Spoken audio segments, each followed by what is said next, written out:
নমস্কাৰ হোম পৰীক্ষাৰ্থী আগতে নতুন বিদ্যালয় আপোনালোক সকলোকে স্বাগতম জনাইছোঁ। এইটো ভিডিঅ'ত আমি আলোচনা কৰিম 30টা সাধাৰণ জ্ঞানৰ প্ৰশ্ন উত্তৰ। প্ৰথম প্ৰশ্ন, প্ৰথম অসমীয়া ৰাষ্ট্ৰপতিজনৰ নাম কি? ফখৰুদ্দিন আলী আহমেদ, জাকিৰ হুছেইন, আহমদ খান, মহম্মদ আলী আহমেদ। শুদ্ধ উত্তৰ হৈছে অপশ্যন এ ফখৰুদ্দিন আলী আহমেদ। ফখৰুদ্দিন আলী আহমেদ হৈছে প্ৰথমজন অসমীয়া ৰাষ্ট্ৰপতি। অসমৰ ক'ত DSLR কাৰখানা আছে? গোলাঘাট, বোকাজান, ধুবুৰী, ডিব্ৰুগড়। শুদ্ধ উত্তৰ হৈছে অপশ্যন বি ধুবুৰী। ধুবুৰীত অসমৰ DSLR কাৰখানা আছে। ফল পকিবলৈ কোনবিধ গেছ ব্যৱহাৰ কৰা হয়? Ethylene, nitrogen, hydrogen, carbon. শুদ্ধ উত্তৰ হৈছে অপশ্যন এ ইথিলিন। অসমৰ সকলোতকৈ ডাঙৰ জিলাখনৰ নাম কি? নগাঁও, কাৰ্বি আংলং, কামৰূপ, তেজপুৰ। মাটিকালি হিচাপত অসমৰ সকলোতকৈ ডাঙৰ জিলাখনৰ নাম হৈছে কাৰ্বি আংলং। অসমৰ বিলাতী মাটিৰ কাৰখানা ক'ত আছে? বোকাজান, ধুবুৰী, বৰপেটা, শিলচৰ। শুদ্ধ উত্তৰ হৈছে অপশ্যন এ বোকাজান। কোন চনত অসমীয়া ভাষাটো ৰাজ্যিক ভাষা হিচাপে স্বীকৃতি লাভ কৰিছিল?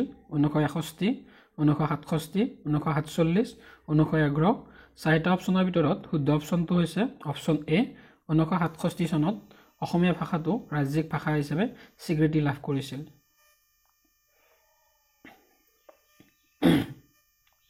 গুৱাহাটী উচ্চ ন্যায়ালয় কোনখন ৰাজ্যত অৱস্থিত? মিজোৰাম, ত্ৰিপুৰা, মণিপুৰ, অসম। শুদ্ধ উত্তৰ হৈছে অপশ্যন ডি অসম। গুৱাহাটী উচ্চ ন্যায়ালয় অসমত অৱস্থিত। অসমৰ প্ৰথমখন কথাছবিৰ নাম কি? জয়মতী, ভাইটি, ৰঙানীলা, ৰঘুপতি। শুদ্ধ উত্তৰ হৈছে অসমৰ প্ৰথমখন কথাছবিৰ নাম হৈছে জয়মতী। 1935 চনত জয়মতী পাব্লিছ হৈছিলে। প্ৰথম অসমীয়া ৰঙা কালাৰিং ফিল্ম বা ৰঙা ছবি বুলি সুধিলে উত্তৰ হ'ব ভাইটি। হিউৱেন চাং কোন দেশৰ পৰিব্ৰাজক আছিল? চীন, জাপান, ৰাছিয়া, নেপাল। শুদ্ধ উত্তৰ হৈছে অপশ্যন এ চীন। হিউৱেন চাং চীন দেশৰ পৰিব্ৰাজক আছিল। আহোমসকলৰ প্ৰথম ৰাজধানী ক'ত আছিল? ৰংপুৰ, তেজপুৰ, চৰাইদেউ, গোলাঘাট। চাৰিটা অপশ্যনৰ ভিতৰত শুদ্ধ অপশ্যনটো হৈছে অপশ্যন চি চৰাইদেউ। আহোমসকলৰ প্ৰথম ৰাজধানী চৰাইদেউত স্থাপন কৰা হৈছিল 1953 চনত। হিউৱেন চাং অসমৰ কোনজন ৰজাৰ শাসনকালত অসমলৈ আহিছিল? ভাস্কৰ বৰ্মন, মহেন্দ্ৰ বৰ্মন, সমুদ্ৰ বৰ্মন, পুষ্য বৰ্মন। শুদ্ধ উত্তৰ হৈছে হিউৱেন চাং অসমলৈ ভাস্কৰ বৰ্মনৰ সময়ত আহিছিল। তেওঁ 642 পৰা 43 চনৰ ভিতৰত অসম ভ্ৰমণ কৰিছিল। প্ৰথম অসমীয়া বাতৰি কাকতখন কোন চনত প্ৰকাশ পাইছিল? 1843, 1845, 1826, 1867। শুদ্ধ উত্তৰ অপশ্যন এ 1843 চনত অসমীয়া বাতৰি কাকত পোনপ্ৰথমে প্ৰকাশ পাইছিল। কোনজন ব্যক্তিক সিংহপুৰুষ বুলি জনা যায়? অম্বিকাগিৰি ৰায়চৌধুৰী, ৰাধা গোবিন্দ বৰুৱা, হীৰেণ গোহাঁই, ৰঘুনাথ চৌধুৰী। শুদ্ধ উত্তৰ অপশ্যন বি ৰাধা গোবিন্দ বৰুৱাক অসমৰ সিংহপুৰুষ বুলি জনা যায়। আধা লিখা দস্তাবেজ নামৰ কিতাপখনৰ ৰচক কোন?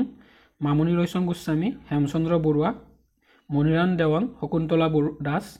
শুদ্ধ উত্তৰ হৈছে অপশ্যন এ মামণি ৰয়ছম গোস্বামীয়ে আধা লিখা দস্তাবেজ নামৰ কিতাপখন ৰচনা কৰিছিল। অসমত অসহযোগ আন্দোলন কেতিয়া হৈছিল? 1945, 1921, 1920, 1924। শুদ্ধ উত্তৰ হৈছে অপশ্যন চি 1920 চনত অসমত অসহযোগ আন্দোলন আৰম্ভ হৈছিল। শৰাইঘাটৰ যুদ্ধ কোন চনত সংঘটিত হৈছিল? 1671, 1678, 1623, 1660।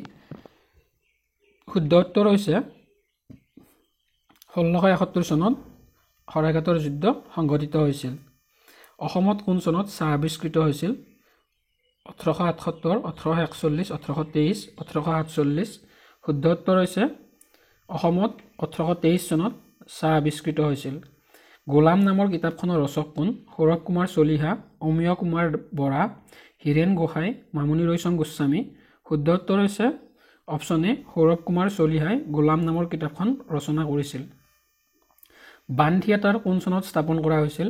1906, 1945, 1948, 1923। শুদ্ধ উত্তৰ হৈছে 1906 চনত বাণ থিয়েটাৰ স্থাপন কৰা হৈছিল। গিয়াছুদ্দিন আউলিয়াৰ কবৰস্থান ক'ত আছে?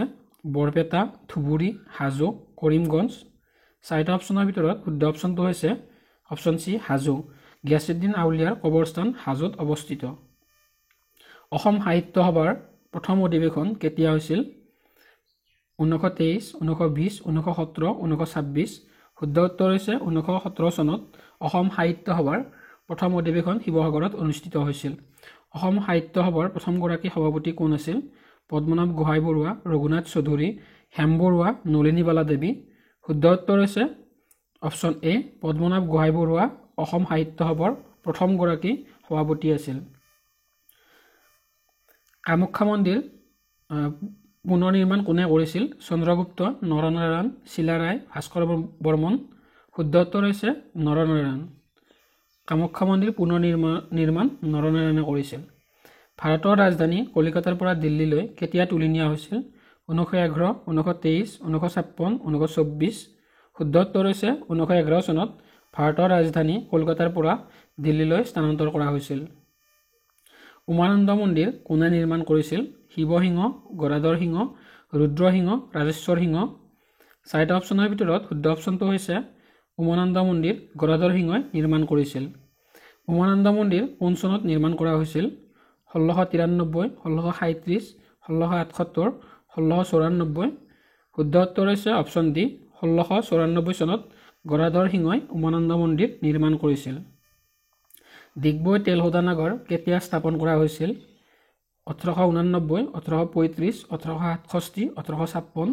শুদ্ধ উত্তৰ হৈছে 1889 চনত ডিগবৈ তেল শোধনাগাৰ স্থাপন কৰা হৈছিল। প্ৰথম অসমীয়া ছপাপুথিখনৰ নাম কি? ৰূপালী, অমৰ, ধৰ্মপুস্তক, মৰমী।